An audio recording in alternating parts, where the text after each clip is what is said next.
What is up, everybody? Welcome back to the channel, guys. Because I do read your comments and all the negative feedback on the coyote swaps. We've been making some changes, and car's been in here about a week now, and making some changes.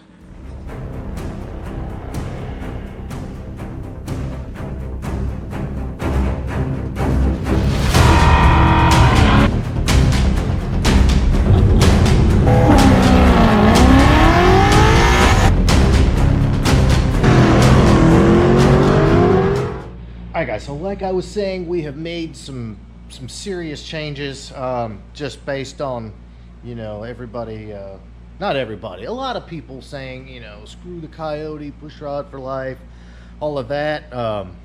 You know, we went and did something. I'll show you the new look for my car. Boom! There you go, guys. What do you think? We are back old school, killing it. All right, guys, so I'm truly just kidding about that. But basically what we have here is another customer car that got dropped off the other day.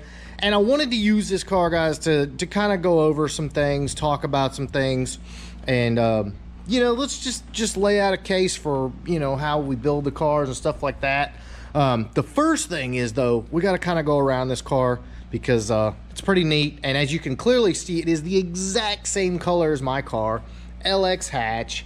I mean, what's not to love, right? It's like seriously my twin, just with a whole lot of different parts. So let's get into this car, and then we'll kind of dive into, you know, talking about builds and possible builds, and considering, you know, how you should build your Fox body, what direction's best for you. All right, guys, so under the hood, obviously we're kicking it old school. Let me check and see here.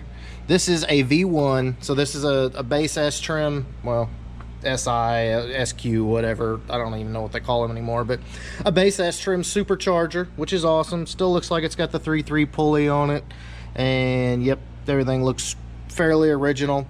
Super clean setup. You can see straight down there, we have 3 bars indicating these are GT40 heads, not P. The GT40P have 4 bars, and the regular GT40s have 3. So we got GT40 heads, and then the old school, the much coveted, I want one to hang on the wall, tubular GT40 intake, 70mm BBK throttle body. Looks like an Anderson power pipe. I believe that's an Anderson power pipe. But this is, or was, you know, years ago, this is the hot setup. Now, things did progress with, you know, the advent of aluminum heads like the Trek Flows and the AFRs and stuff like this, but this is the bomb right here. This is how you made power in the early, mid, even late 90s. This was it. You know, got headers on it. Let's see what kind of headers we got here. Looks like Mac headers. Okay, so that's definitely old school for real. And then you got the BTM, MSD6 BTM, Boost Timing Master.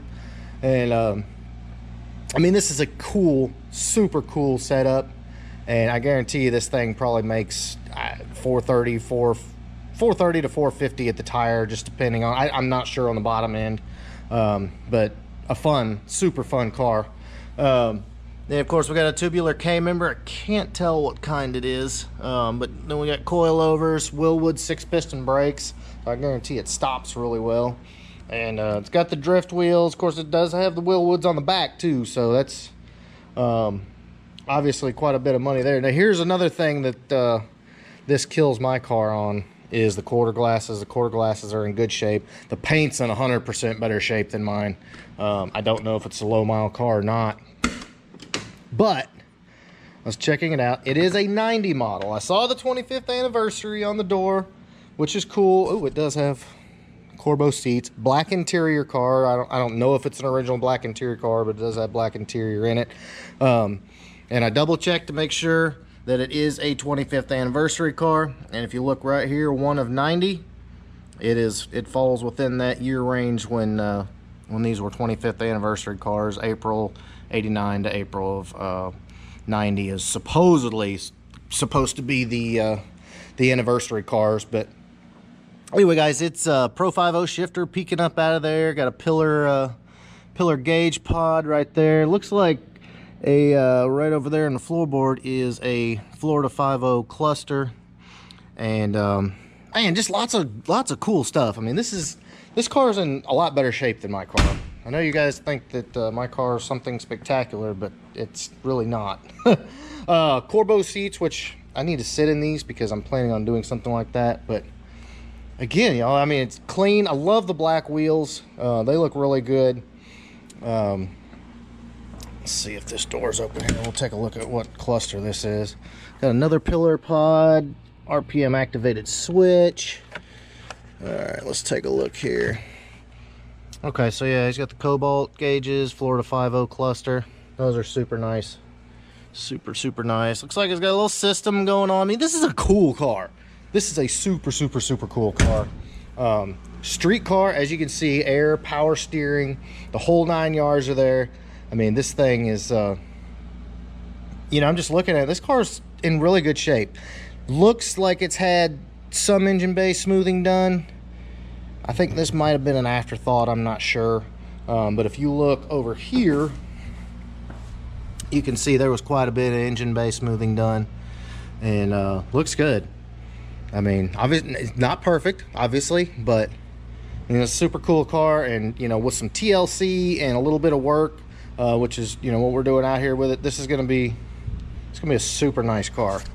All right, y'all, so basically the story I got on this car is this car was converted to carburetor at some point, and the I guess it's the new owner. I don't have the entire story, but essentially what we're doing is wiring the car back up for EFI, which really isn't that big of a deal, you know, just putting the engine harness and all that in there. Where this comes into play is, as you can clearly see, the car was wire tucked whenever it was whenever the engine bay work was done, which makes this a massively daunting job, because all the wires are down there. Some might have been extended and, you know, different colors used. I mean, you can see right here, it's had quite a bit of wiring work done to it. So getting this thing back up and rolling just with, you know, the harness that came with the car, trying to figure all that out is going to be a task. But hey, it is what it is. Nothing to it.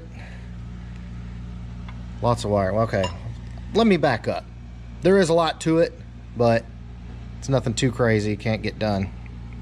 All right, guys, and let's kind of get back to the point of this video and why this car is you know, why I'm really glad it's here. You know, I do read a lot of your comments, and I've gotten to a point where I think people think that, you know, we're some kind of coyote crusaders out here, and you know, that's, you know, we think the Coyote is God, and you know, that's the only engine that, you know, we would ever put in a Mustang, and that's simply not the case. Here's the deal, guys. The Coyotes are new.